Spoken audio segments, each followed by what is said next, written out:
Stop trying to memorize hundreds of English idioms from those giant internet lists. It's overwhelming and honestly a waste of time. But what if I told you that mastering just 5 core idioms could make you sound more natural in your daily conversation? An idiom is a phrase where meaning isn't literal. For example, raining cats and dogs just means it's raining hard. The key isn't knowing 1,000 of them, but mastering the few you will use all the time. In this video, I'm going to teach you 5 idioms that will actually make a difference. Let's get started. Our first idiom is perfect when you're dying to know a secret or someone has revealed one. The idiom is to spill the beans. If you spill the beans, you reveal secret information, often accidentally. It's like letting a big secret slip out when you were not supposed to.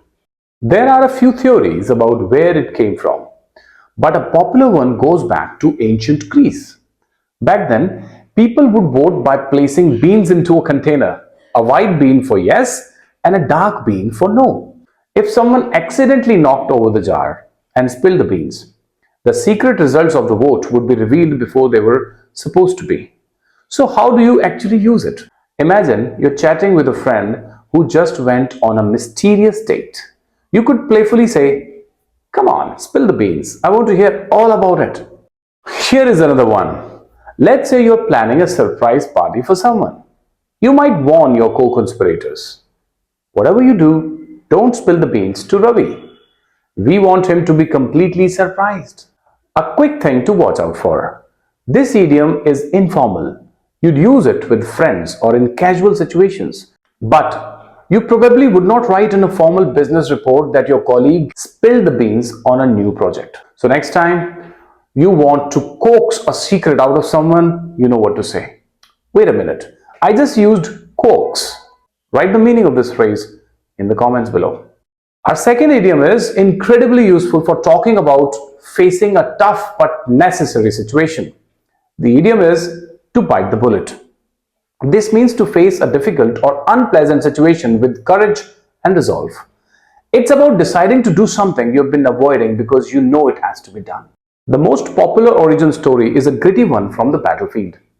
Before modern anesthesia, when a soldier needed surgery, they would be given a lead bullet to bite down on. This helped them cope with the extreme pain and kept them from screaming or biting their tongue. So, biting the bullet literally meant enduring something incredibly painful with fortitude. You can use this one when talking about any unpleasant task you have to do. For example, if you're procrastinating on a difficult phone call, you might say to yourself, "Okay, I just need to bite the bullet and make the call." Or if you're talking about a tough financial decision, we had to bite the bullet and spend the money to fix the car. We didn't have another choice. A common mistake is thinking this phrase means giving up. It's the opposite. It's about showing strength and moving forward despite the difficulty. It's not about quitting, it's about enduring. So the next time you have to do something tough, remember to bite the bullet. Alright, moving on to our third idiom. This one is perfect for describing something that happens very rarely. The idiom is once in a blue moon. If something happens once in a blue moon, it means it happens very infrequently, almost never. While the phrase is used metaphorically today, it has roots in astronomy. A blue moon is the term for rare second full moon that occurs within the same calendar month. Since this is an unusual event, the phrase became a way to describe anything that doesn't happen often. Interestingly, the phrase was first used in the 16th century to describe something absurd or impossible, like claiming the moon was literally blue. This is a fantastic descriptive idiom to have in your back pocket. Let's say a friend asks if you ever go trekking.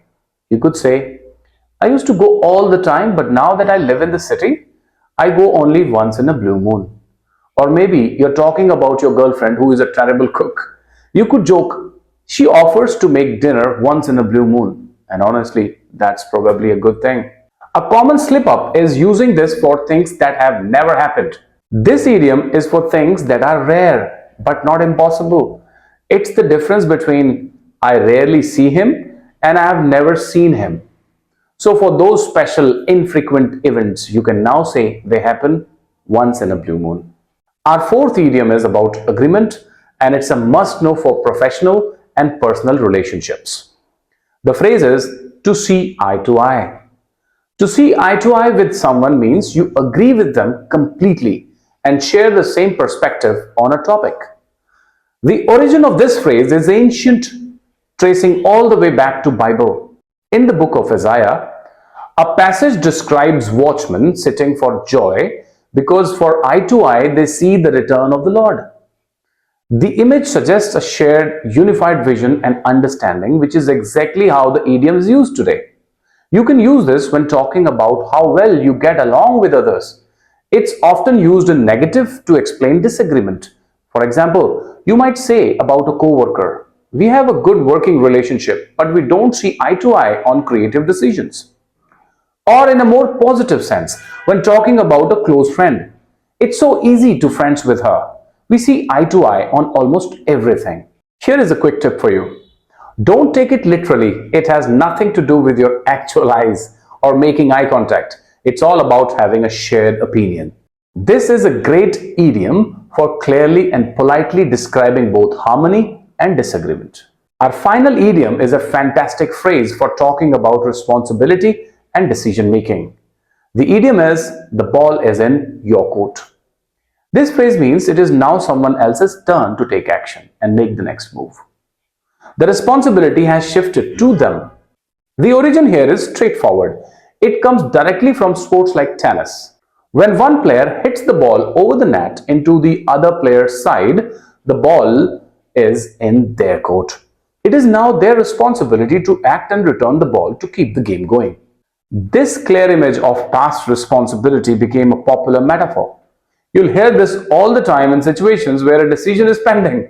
For instance, after a job interview, you might say, "I sent a thank you email, I've done all I can, now the ball is in their court."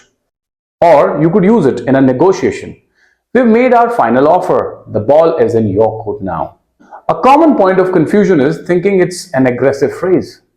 While it can add pressure, it's usually just a neutral way of stating that the next step is up to someone else. It simply clarifies who is responsible for the next action. So when it's time for someone else to make a move, you know what to say. And there you have it. 5 of the most useful idioms that will have a huge impact on your English. Let's do a super fast recap. To spill the beans, to reveal a secret. To bite the bullet, to face a difficult situation. Once in a blue moon, something that happens very rarely. To see eye to eye, to agree with someone. The ball is in your court, it's your turn to act. See, you don't need 1,000 phrases, you just need to master the ones that actually matter. By focusing on these 5, you've learned how to talk about secrets, challenges, frequencies, agreement, and responsibility, all massive parts of everyday life. The secret to fluency isn't how much you know, it's how well you use what you know. It's like cooking. A great chef doesn't use every spice for one dish. They master a few key ingredients to create something delicious. These 5 idioms are your key ingredients. Now it's your turn. Practice makes perfect. Pick one of these 5 idioms and write your own sentence in the comments below. Tell me about your life. Make something up. Whatever you want. I'll be reading every single comment. And if this lesson helped you, make sure to subscribe and hit that subscription bell so you don't miss my next video.